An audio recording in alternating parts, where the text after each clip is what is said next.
Park, guys. South Park debuts tomorrow night at 10 o'clock. Trey and Matt, you guys there? Yeah. You guys are in Paris right now? We're in Paris doing, Paris press. Paris. Now, where did you Paris watch? press for the movie release. We're jet setters. Did you watch the NCAA championship last night in Paris? No, because it was, 3 in the morning or something. Oh, okay. Time was way out. I was thinking they Who won? probably Michigan State won. Oh, okay, cool. So everybody's pretty geeked here. Hey, this new episode you've got, wow, how awesome. Finally, we actually hear somebody come out and say the T word rhymes with hits. Oh, yeah, definitely. It's great. Important for television. We keep trying to push the boundaries of television for Americans. Because that is is people think. Yeah, because that's the greatest. We keep waiting for somebody to have done it and leave it That's to you one of the guys 7 who've done words, it. though. I know. Was that a problem? No, they didn't give us it. Actually, They didn't even care. Yeah, I don't even think they knew what it meant. Cartman saying it several times, which is great. He says big fat Oprah bleeps. Yeah, exactly. Yeah. We're definitely the first ones to say that. Mm-hmm. Yeah, that's for sure. Were you guys disappointed to lose in the song category at the Oscars? I'd like to sit here and be gracious and everything, but losing to Phil Collins is... I can lose fine, but losing to Phil Collins has been the worst thing that's ever happened to me. That's a little bit It would have painful. taken everything I've achieved and made it moot, made it not matter. Yeah. I couldn't believe how much publicity you guys got out of wearing dresses to that thing. Oh, it just it's completely huge. flipped out the media. Yeah, we thought everyone would be like, oh, there they go, screw those guys, whatever. Right. But yeah, You could just see their brains just short circuiting. What's her name? Joan Rivers. Uh-huh. She just had this look of like, what is going on? This doesn't fit. Really, Joan Rivers of all people. Yeah, I even thought she she was would a have. little tongue-tied. Oh, no kidding. So the thing is, we did press. We were right next to Phil Collins going in the whole way. And the whole time, even before the Academy Awards, I had been saying in the press, I don't care if I win or not, I just don't want to lose to Phil Collins. And so he was just glaring at us the whole time. Has he traded up chick-wise? It seems to me his wife looks substantially younger than him. Oh, yeah, no. He got rid of the old and got with the new. She's in her 20s. Yeah. Any other catty things you picked up on at the Oscars, being around all those major celebrities? Not really, because everyone was just kind of ignoring us and Trying to stay away from it. was trying to stay away from us. Like we were the that plague. right? So nobody really came up and said, hey, guys, pretty cool. Everybody was just kind of snooty. A couple people did. Michael Caine was super cool. Yeah, Michael Caine was so stoked that we wore dresses. Yeah, he was really, really happy, and so he was cool. Yeah. But other people kind of just stayed away. Yeah. I heard an interesting thing about Jerry Seinfeld wanted to come on South Park. Maybe it was last season or this season, and I guess he wanted to sort of determine what he would do, and so you guys ended up blowing him off. Well, no. This is what happened. Okay, we had, George Clooney was on and he played the dog, right? So Jerry Seinfeld's agent called and said, hey, Jerry wants to do a voice. We're like, oh, cool. We were just doing the Thanksgiving episode, and we said, we want him to be turkey number 5. and the agent's like, you don't understand. This is Jerry Seinfeld. We're like, yeah, turkey. Okay, turkey number 3. Yeah, because they're thinking Simpsons type thing. Yeah, I get it. And that's They didn't understand it was just a joke. Yeah, we're not about, what celebrity we can get and whatever. We're just, Mm-hmm. Did any celebrities ever complain about their treatment? Because you guys have pounded on a few people like Streisand, which I loved. Yeah, Streisand God, hates yeah. us. Did she actually? Did you ever hear anything? You know who's really going to hate us is Phil Collins, because we're right now trying to figure out how to work him into every episode from now on. That'd be sweet if Phil Collins is now working on a new album. To hell with you, Matt and Trey. yeah, that's great. Well, I'm delighted to hear that Babs is so. Of course, she's mad at us. She hates everybody. I think. She's just filled with hate. I know it. What did you hear? Did you actually hear from her people? She said that we were the reason for all cynicism and negativity in society. Oh, God. Oh, yeah, I think I did read that. Yeah. Bitch. That's something. Which is funny because, of course, she's the one who's responsible for all cynicism. Well, that's exactly right.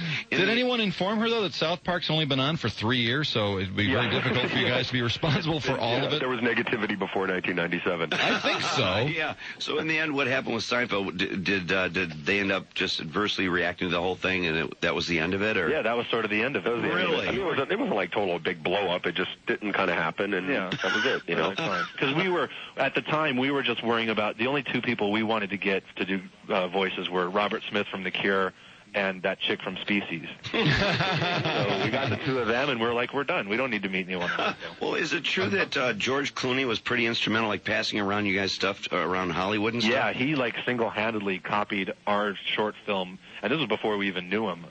He copied it like 700 times and sent it to various people. See, that's I would never expect Clooney to be like that. I know. No, he was a big fan. He was a big fan, definitely. Well, he's moved up in my esteem. Well, yeah, because he must be a pretty hip guy to be on the front edge like that. No, he's actually really cool. Huh. Matt Wow. Stone and Trey Parker, the South Park guys, are with us. Tomorrow night is the premiere, 10 o'clock on the Comedy Channel, of course. And the first episode, this is kind of a Tooth Fairy thing, and I've seen about half of it. It looks pretty twisted from what I've seen. That's great. It's just, whatever. We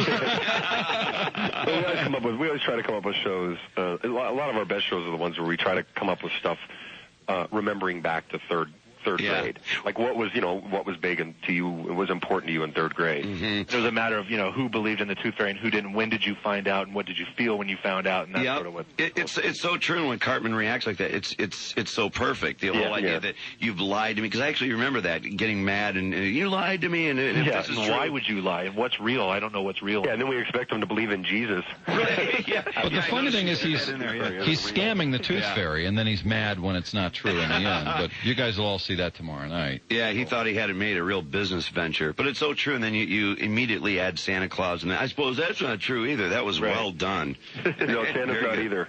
Yeah, right. Santa's not real. Don't tell me that. I was curious about, Trey, I know you went to the prestigious Berklee School of Music, and I wondered if your parents were just a little bummed at how you put that to use, making a musical out of South Park and just some of the songs. They were bummed in general right up until sort of the cruises around the world phase of it all. So they're not so bummed anymore. Yeah, I'll bet. Who did the musical on Alfred Packer? Because isn't he a famous cannibal? Yeah. And who did that when we were in college? And how is that? I'd love to hear the songs, or what are the song titles Well, from it's that? like, we were like 19 years old, so there's that. But I don't know. We think it's funny. Will we ever see that?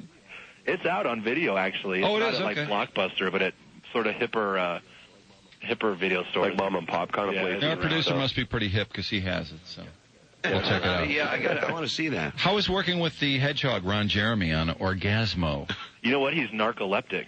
Oh, does he just fall asleep at the drop of a hat? Yeah, you'll be talking to him and he falls asleep. Yeah, like how he's done porn for that long. It's so weird. He can fall asleep in the middle of anything. He falls asleep all the time. Well, he is up at odd hours because we've talked to him at 5 in the morning and he's wide awake. Yeah, we've talked to him a lot. He's a real name dropper. He goes through every film. Hey, he's so happy that he thinks he's going mainstream, Right, yeah. So he knows everybody. Yes, he does, yeah. I also read where the kid from the Courtship of Eddie's Father, which I used to watch as a kid, what's his name, Brandon Cruz? Yeah, Brandon Cruz, yeah. He works on South Park? He used to. Oh, he doesn't He was an anymore. editor. Yeah. Does he need to work? Huh? Does he need to work? Oh, yeah. Oh, he does. Okay, because I figured he'd make so much money off the Courtship of Eddie's Father that he would never have to work Those again. residuals are that big. That's like $10 a week. He's a cool guy. He has a family, and he works as an editor. He's not screwed up or anything, huh? Huh? He's not screwed up? No, not really. Wow. Yeah. I mean, no more than anybody else we know. Yeah. California, so a lot of people are. So. Yeah. Well, I see you guys had done an interview about high school reunions, and then that led to, what you didn't want to drag the press to such a thing, which led to autographs and stuff. It's funny because in this interview you point out Adam West, like $20 an autograph. And when we had him in, remember that, Drew? Yeah. People went down there. People were so bummed. Our He was listeners, charging all that money. He was charging all this money. It was just like, here's $25, and Adam West signs a thing, Yeah, no, it's amazing. People will just stand in line and just hand him the 25. He doesn't even look at them. Isn't that weird? Athletes so are like weird. that, too. But, I know. Hey, Trey and Matt, you guys will be doing the same thing in 20 years. Yeah, maybe. South Like, Park's, those are the guys from... it'll be on Nick at Night. to be somebody, damn it. Yeah. Well, what are you doing in Paris for fun? You guys in Paris seems a little, we would disturb the Parisians or whatever they're Yeah, called. we're actually doing press for the movie in England and France. Do they like it in France? I would think France would go, oh. No, they like it because they think we're like bringing down America, so they love that. Yeah, the I see. anti-American part of the movie goes really well here. Huh. We hate America tea. Is that why they like Jerry Lewis? Do they think he was making fun of America? Maybe so. Maybe that's the secret. I don't know. Yeah. Well, the premiere is tomorrow night, South Park at 10 o'clock, and it is an outstanding episode, I think. Oh, yeah, cool. It's a great Thank episode. You. Thanks. And really to keep up with these episodes, I mean, it's just a tremendous amount of pressure, isn't there, to just keep coming up with ideas. Oh, yeah, especially because Matt and I, we don't want to farm the show out to other people. We still are doing everything.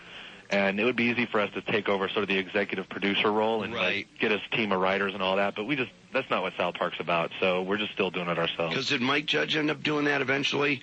Oh, yeah, with King of the Hill. I mean, that's a big, staff of people. Yeah. Because it's got to be a lot of work. That's for sure, staying ahead of it. Well, guys, listen, good luck with it. And we'll everybody look at it tomorrow night, 10 o'clock. Great. Thanks a for lot, the you time. guys. Okay, hey, have fun. Thank you. See you. See you later. See you guys. Right, Matt and Trey. Those are always a little tight.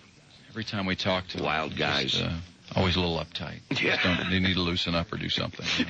It's crazy. Yeah, you can tell. All right. This is Gene Siskel of Siskel and Ebert. You're listening to, and I'm listening to, Drew and Mike on WRIF Radio.